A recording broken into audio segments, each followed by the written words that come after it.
Ok. Buenas noches, mi nombre es Camila Alonso, soy estudiante de la Universidad Peruana de Ciencias Aplicadas, de la carrera de Administración y Negocios Internacionales. Durante este ciclo me encuentro cursando un trabajo de investigación en el cual es implementación y quisiéramos tener en cuenta tu experiencia en base a la creación de una aplicación en la cual será más adelante. A continuación, ¿podrías indicarnos su nombre completo, edad y en qué distrito resides? Sí, mi nombre es Kevin Antonio Vicente Angulo y resido en el RIMAC. Ok. Coméntanos, ¿cuántas consultas recibes aproximadamente por día en la clínica? Y más o menos cuánto duran estas consultas. Bueno, buenas noches otra vez. Las consultas más o menos varían dependiendo del día de la semana, ¿no? Ya que normalmente los propietarios pueden llegar desde un día lunes, incluso la más frecuente, por así decirlo, vendría a ser los fines de semana, asumiendo que tienen un poquito más de tiempo, ¿no? Iniciando desde jueves hasta el día domingo. Pero igual no es como que siempre se rigen, al menos donde yo estoy haciendo algunas consultorías, pues en esos días lapsa, ¿no? ¿Cuánto el tiempo de duración? Esto va a depender de la consulta, debido a que si bien es cierto que la parte de menores, que se le denomina a perros y gatos, a veces tiende a ser unas consultas poco rápidas, ¿no? Dependiendo del caso clínico que se presente. Sin embargo, por ejemplo, si es que llega algún animal no convencional o exótico, que es en la rama que me estoy adentrando en estos momentos, básicamente duraría hasta por lo menos 2 horas, si es que requiere un asesoramiento o una inspección física, revisión clínica a fondo, ¿no? Y más que nada yendo a lo que es la asesoría, porque la parte de exóticos a veces llegan propietarios con ciertas deficiencias, ¿no? Volviendo a la parte de menores, depende del caso clínico, podría durar entre media hora y también lo mismo, 2 horas, ¿no? Si es que incluso requiere un tratamiento prolongado, por así decirlo. Claro, va a depender mucho del tratamiento que se haga. ¿Y sueles realizar consultas a domicilio? ¿O en qué momento se podría solicitar este servicio si es que se necesita? Por mi parte, no he asistido hasta ahorita a alguna consulta a domicilio, solamente a lo mucho dejar un producto que obviamente ha pasado por asesoría veterinaria. Eh, pero en lo que consta de si se puede solicitar el servicio, va a depender uno, de la comodidad del propietario y dos, del tipo de comportamiento del paciente. No se da mucho con respecto a una especie en específico, pero sí, por ejemplo, en gatos, ya que son algunos pacientes un poco más ariscos, por así decirlo.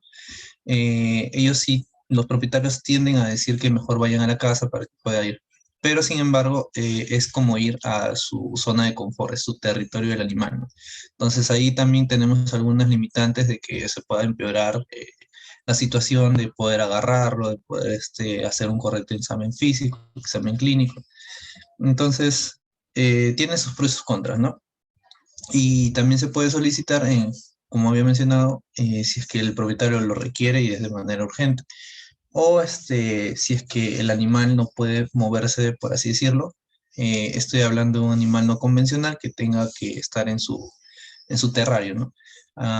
Por ejemplo, algunos reptiles no salen de su terrario y entonces se tiene que ir a domicilio, ¿no? En esos casos sí es un poco más práctico.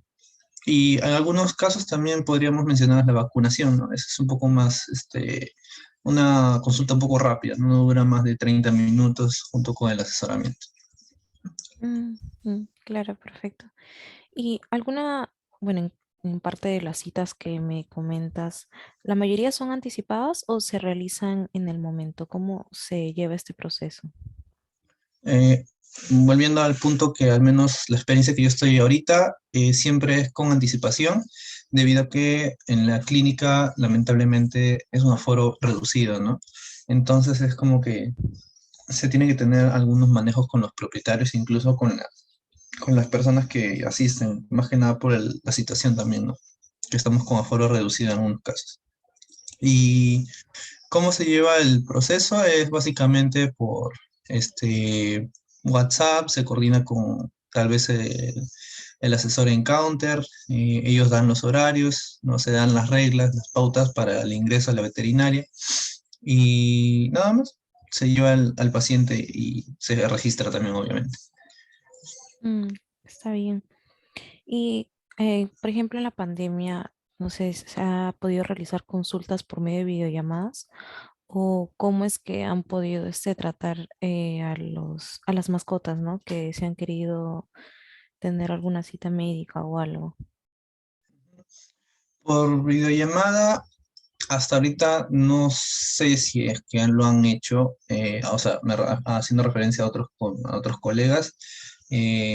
Por mi parte no, y desde mi punto de vista lo veo difícil, porque lo que pasa es que cuando tú puedes decir como ser humano, ¿no? Tal vez en consultoría de medicina humana sí es un poco más manejable, pero lo malo, entre comillas, de nuestros pacientes en veterinaria es que ellos no hablan, ¿no? Entonces no es como que te puedes decir. Entonces el propietario Mm, es el que claro. interpreta por él los signos que va a mostrar el animal, ¿no? Entonces, porque en mascotas son signos, en humanos vendría a ser síntomas, ¿no? Que es diferente. Entonces, el propietario interpreta lo que él podría estar asumiendo, ¿no? Pero hay cosas que el propietario a veces, por querer ayudar, o tal vez en la desesperación dice algunas cosas que no son del todo ciertas o interpreta de una manera equivocada. Entonces ahí entra a tallar lo que vendría a ser la consulta de manera presencial.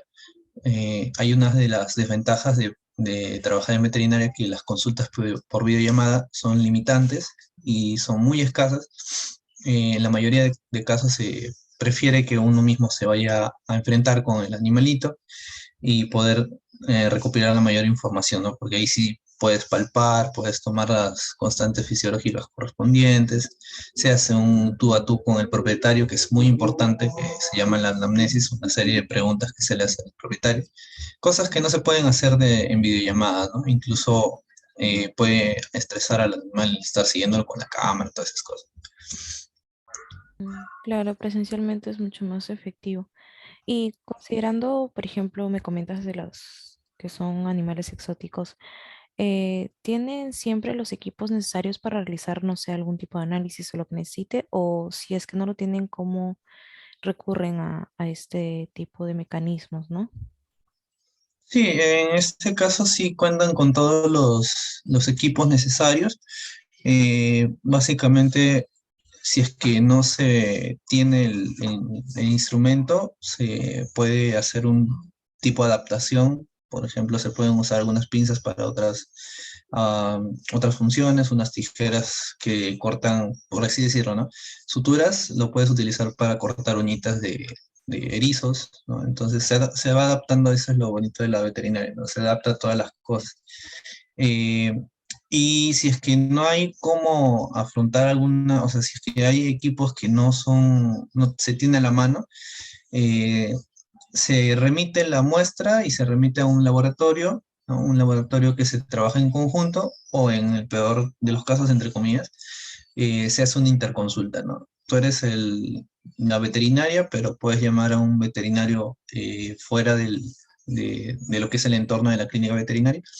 Entonces él viene, hace la consulta, tiene todos sus materiales, eso es también viable, ¿no?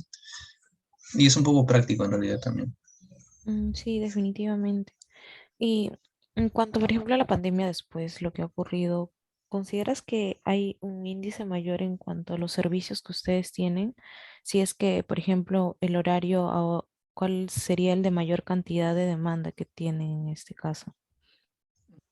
La demanda en realidad ha subido, creo yo, más que nada porque la gente, o sea, como se ha estado encerrada, por así decirlo, creo que ha visto que una parte de sus vidas, por así decirlo, necesitaba una mascota, ¿no? Entonces, como que el traer una mascota también conlleva que requieras el servicio veterinario.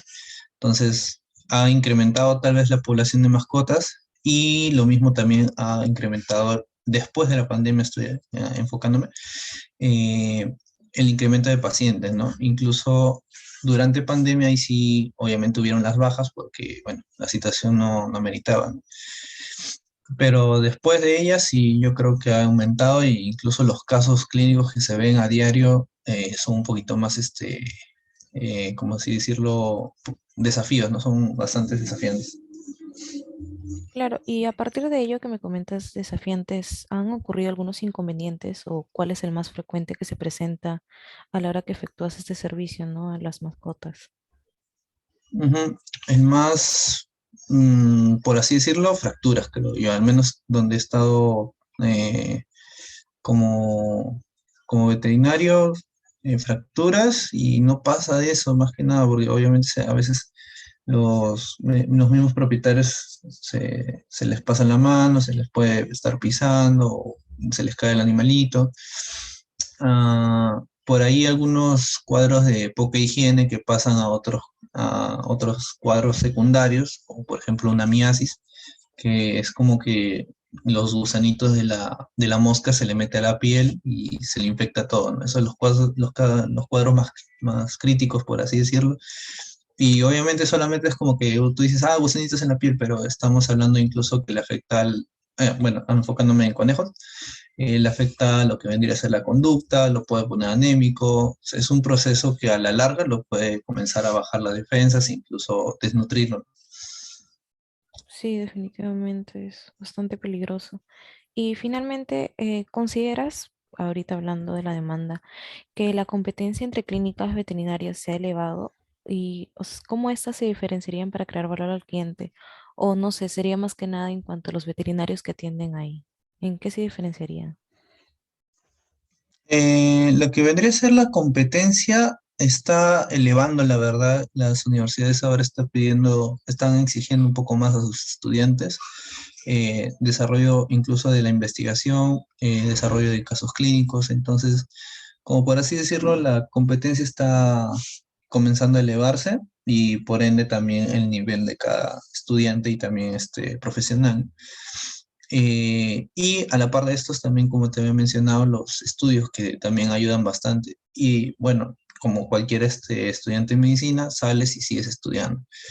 De ahí, la diferencia para crear el valor al cliente, esto va, por así decirlo, a ayudar en realidad al cliente porque tiene diferentes opiniones, ¿no?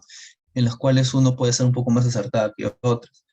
Y eso también es válido, ¿no? Que el cliente quiera escuchar una segunda opinión, una tercera, una cuarta y así sucesivamente, hasta que le convenza de lo que más o menos tiene el paciente o su mascota, ¿no? Entonces eso incrementa la calidad incluso del servicio, independientemente de que seamos diferentes veterinarias, ¿no? Porque eso sí, se preferiría mejor llevar una fiesta, por así decirlo, intercambiar lo que vendría a ser los casos clínicos para poder ayudar a los clientes, ¿no? Un poco mal, por así decirlo, la competencia mala de estar en el egoísmo, ¿no? Porque eso ya ahí sí nos separa como profesionales. Sí, definitivamente la vida de las mascotas es mucho más importante. Listo, muchas gracias por la entrevista. A partir de estas respuestas que nos has dado, vamos a encontrar una mejor solución para poder atender a las mascotas en su totalidad. Gracias. Gracias, familia. Ujú.